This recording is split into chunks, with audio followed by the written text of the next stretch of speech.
Hi, நான் உங்கள் doctor Aishwarya. So இன்றைக்கி வீடியோ வந்து பார்த்திங்கன்னா நேத்தியோட டாப்பிக்கோட கண்டினியூவேஷன் தான். ஸோ நேத்தி வந்து நம்ம என்ன போட்டிருந்தோம், the most common symptoms in pregnancy அப்படின்னு போட்டிருந்தோம்.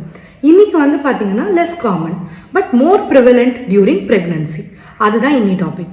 ஸோ இது மோர் ப்ரிவலண்ட் இன் ப்ரெக்னன்சின்றதுனால இது யூஸ்வலாக வந்து பார்த்திங்கன்னா ரொம்ப அலார்மிங்காக இருக்கும். பட் இது வந்தது அப்படின்னா இது ட்ரீட்டபிள் தான் கூட. ஸோ அலார்மிங்காகவும் இருக்கும், உடனே டென்டிஸ்ட் பார்க்குற மாதிரி. பட் இதை ட்ரீட்டும் பண்ண முடியுங்கிறதுனால இதை பற்றி நான் சொல்லணும்னு நினச்சேன். ஸோ ஃபர்ஸ்ட் வந்து பார்த்திங்கன்னா ப்ரெக்னன்சி எபியூலஸ்ன்னு சொல்லுவோம் எங்களோட டேர்மில். பட் யூஸ்வலாக பார்த்திங்கன்னா அது எப்படி இருக்கும்னா, அந்த கம்ஸே வந்து கொஞ்சம் ஓவர் க்ரோ ஆயிருந்ததுன்னா, ரெட்டிஷாக ஓவர் க்ரோ ஆயிருந்ததுன்னா எப்படி இருக்குமோ அப்படி தான் இருக்கும். நான் இங்கே எங்கேயாவது ஃபோட்டோ அட்டாச் பண்ண ட்ரை பண்ணுறேன். ஸோ ப்ரெக்னன்சி எபியூலஸ்ன்றது வந்துச்சுன்னா ரொம்ப பெயின்ஃபுல்லாக இருக்கும். அது வந்து அந்த இடத்துல போய் ஃபுட் பார்ட்டிகல்ஸ் லாட்ஜ் ஆகிறதுனால பேட் பிரெத் வரலாம். ஸோ இந்த மாதிரி இஷ்யூஸ்லாம் இருக்கும்போது உடனே உங்கள் டென்டிஸ்ட் பார்த்து அதை சரி பண்ணிக்கலாம். ஸோ செகண்ட் வந்து பார்த்தீங்கன்னா டூத் எரோஷன். நான் நேற்றே சொல்லியிருந்தேன், ஆசிட் ரிஃப்ளெக்ஸ் வர்றதுனால எனாமல் தேஞ்சு போகிறதுக்கான வாய்ப்பு ரொம்ப ஜாஸ்தி இருக்குன்னு. ஸோ அதே தான், டூத் எரோஷன் ஆகும்போது உங்களோட ஃபர்ஸ்ட் எனாமல் லேயருன்றது சிப் ஆஃப் ஆக ஆரம்பிச்சிடும்.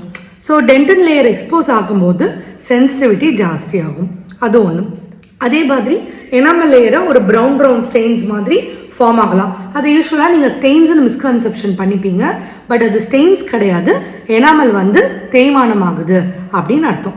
ஸோ தேர்ட் வந்து பார்த்தீங்கன்னா ட்ரை மவுத்துன்றது எங்களோட டேர்மில் ஜெரோஸ்டோமியான்னு சொல்லுவோம். அதுவும் காமன் இன் ப்ரெக்னன்சி. ஏன் அப்படின்னா pregnancy women are more prone to vomit, so they tend to dehydrate. அப்போது ட்ரை மவுத் ஆகிறதுக்கான சான்சஸ் ஜாஸ்தி. ஸோ ப்ரெக்னன்சி விமன் எப்போவுமே ஹைட்ரேட்டடாக வச்சுக்கிறது ரொம்ப நல்லது to reduce their dry mouth. அப்படி ட்ரை மவுத் ரொம்ப சிவியராக இருக்குது அப்படின்னா உங்கள் டென்டிஸ்ட் பார்த்தீங்கன்னா அதுக்கான லிக்விட் கொடுப்பாங்க, அது உங்களுக்கு சேஃப் தான், நீங்கள் கவலைப்பட வேண்டாம். ஸோ ஃபோர்த் வந்து பார்த்தீங்கன்னா ஈரலெல்லாம் வந்து பர்னிங் சென்சேஷன் இருக்கும், எரிச்சல், எதுவுமே சாப்பிட முடியாது. அதுவும் அந்த ஆசிட் ரிஃப்ளெக்ஸோடு சேர்ந்து தான் வர்றது, அதனால தான் அந்த எரிச்சல் இருக்கும். அண்ட் கம்ஸ் எல்லாம் கொஞ்சம் ஸ்வெல்லன் ஆகிறதுனாலையும் அந்த எரிச்சல் இருக்கும். ஃபோர்த் வந்து பார்த்தீங்கன்னா இந்த TMJ issue and fungal infection ரொம்ப ப்ரோன். நாக்கில் வந்து இந்த ஒயிட்டாக பேட்ச் வருது, பல்லுக்கு மேலே ஒயிட் பேட்ச் வருது, அது ப்ளஸ் இந்த டிஎம்ஜே இஷ்யூன்றது படுத்து எழுந்துக்கும் போது இந்த இடத்துல வலி இருக்கிறது, இது எல்லாமே less common but more prevalent. It can be treated.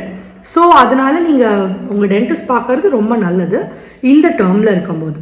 And ப்ரெக்னன்சியில் ட்ரீட்மெண்ட் இஸ் சேஃப். நேற்று சொல்லியிருக்கேன், இன்றைக்கும் நான் வந்து ரொம்ப இன்சிஸ்ட் பண்ணுறேன்.